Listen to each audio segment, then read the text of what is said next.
Welcome to the notes on medians and altitudes. Okay, we'll get right into it. What is a median? Okay, a median goes from the vertex. So a lot of keywords. Vertex, remember that's the point where two sides meet, all right, forming that angle. So that is a vertex right there to the midpoint of the opposite side. So there's our vertex. Opposite side is the side across. Again, this would be a midpoint because you can see that these two segments are congruent to itself.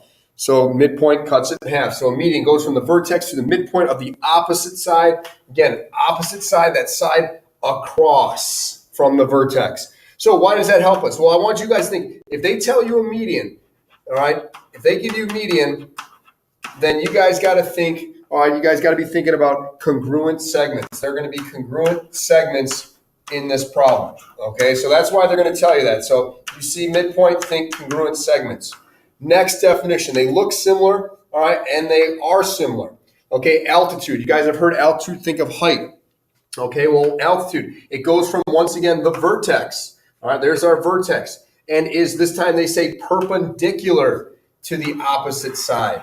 So perpendicular, again, means it forms a right angle. There's that right angle right there. And again, it's to the opposite side. So it's similar to a median, goes from a vertex to the opposite side, but instead of going to the midpoint, all right, it just forms a right angle, okay? So if they tell you altitude, all right, if they give you an altitude, here's what you got to be thinking, all right? In these problems, altitude, you're gonna get a right angles and really right, I'll spell it out, triangles, okay? Because we're gonna use right triangles, we're gonna find missing sides. So there's our two terms for this section.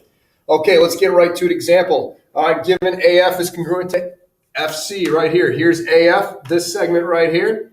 All right, from here to here. And FC is this segment from here to here. So that means that F is our midpoint. Keep that in mind. That'll be very important. I'm actually going to do that in green. So let's start with the altitude, okay? Altitude, what's that? It goes from the vertex to the opposite side. So vertex to the opposite side forms that right angle. That is that right there. So altitude is going to be segment DB. Okay, what is the median? Well, median, you can see right here, all right, from the vertex to the midpoint. Well, that's got to be segment DF. So perpendicular bisector, I did that last, we've covered that before. The name tells you what it is, okay? So not only is it going to be perpendicular, but it also must bisect the segment. So it has to go through the midpoint. All right, it doesn't have to start at a vertex. So here's our right angle at the midpoint. So that means this segment right here is our perpendicular bisector, segment GF. You're going to need to know that. Okay, last thing before we get into more problems is remember the Pythagorean theorem. Please don't forget that. Anytime that you have a right triangle, all right, and we know two of the three sides, we're going to use the Pythagorean theorem to solve for that third. Remember, we label the legs A and B usually. We call this side C, the hypotenuse. Okay, remember the legs are the sides that form the 90, all right? The hypotenuse is the side that's across from it. So the formula is leg squared, A squared plus B squared, always equal to C squared. Not necessarily the unknown variable, but to the hypotenuse squared. So now knowing that, let's take a look at a couple examples. AC is an altitude of triangle ACD. All right, so just right there, all right, AC is an altitude of ACD. So I'm going to put a little right angle there. And again, that means that both of these are right angles. They're a linear pair.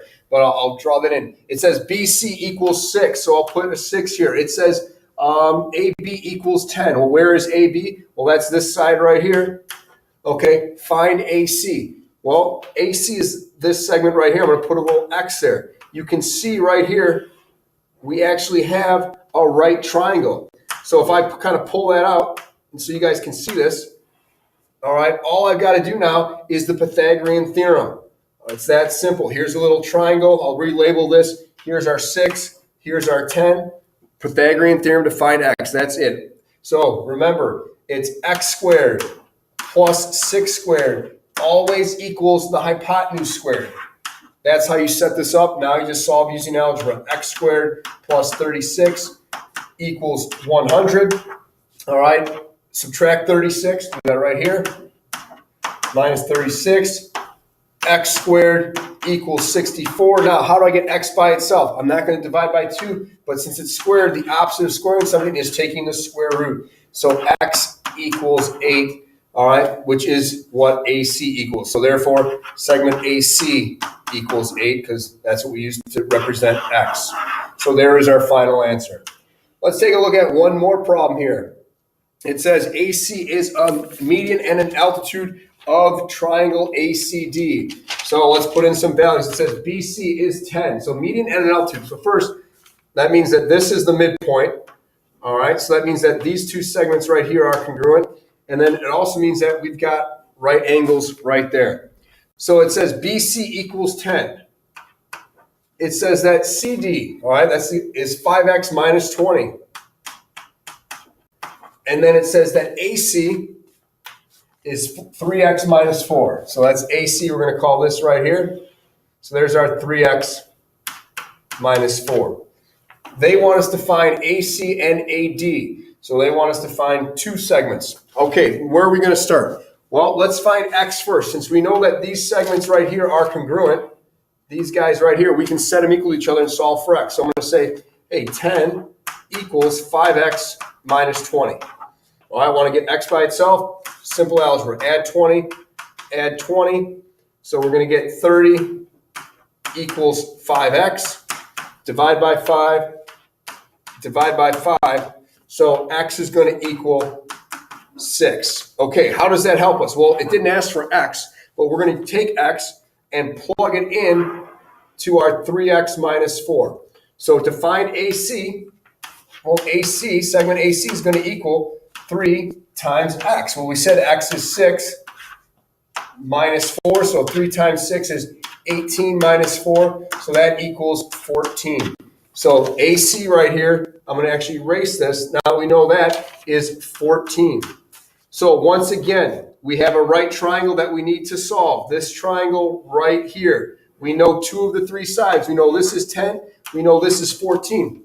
Oops, excuse me, I drew it on the wrong side. Okay, I'll highlight. We want to find CD. Even though they'll be the same, I still want to show you this. We want to find AD, this triangle right here. Again, this is 10. There's our 14. We want to find X. So Pythagorean theorem, here we go. We're going to say 10 squared. Someone do that in blue for you. 10 squared plus 14 squared equals X squared, all right, which again is AD. 10 squared, now it's just algebra. 100 plus 196, plus 196 equals X squared. Okay, that's going to, 100 plus 196 is 296 equals X squared. And then get X by itself, square root. So X, or AC, or AD in this case, all right, so this will end up equaling, do it in blue, X is going to equal approximately 17.2. So that is what is going to equal to AD, all right, is this right here. So there you have it, medians and altitudes using that Pythagorean theorem to find unknown values.